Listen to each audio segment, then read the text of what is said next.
كشفت حبيبة نجم كرة القدم اللاعب كريم بنزيما عن اعتناقها الإسلام، وتحدثت عن ردة فعلها في أول مرة سمعت بها القرآن الكريم ودخولها المسجد.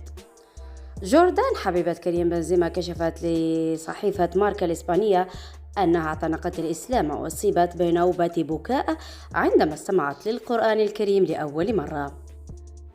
وأكدت جوردان أوزونا في مقابلة لصحيفة ماركا الإسبانية أنها عندما قابلت كريم بنزيما لم تكن تعرف من هو، لافتة إلى أنها أمريكية ولا تعرف الكثير عن كرة القدم، ولكنها شعرت أنه مختلف.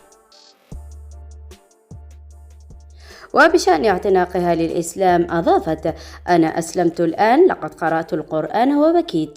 كان في مسجد مدريد حفل صغير ويقرأ فيه القرآن، وبعدها بكت، مؤكدة إلى أنها قرأت كثيرا عن هذا الدين ووجدته جميلا للغاية.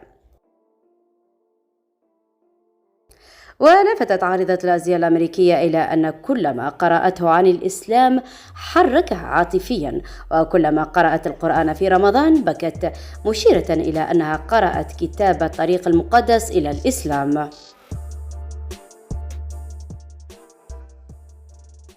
الجدير بالذكر أنه انتقلت عارضة الأزياء جوردان أوزونا حبيبة كريم بنزيما إلى العيش في المملكة العربية السعودية برفقة اللاعب كريم بنزيما لاعب نادي الاتحاد السعودي.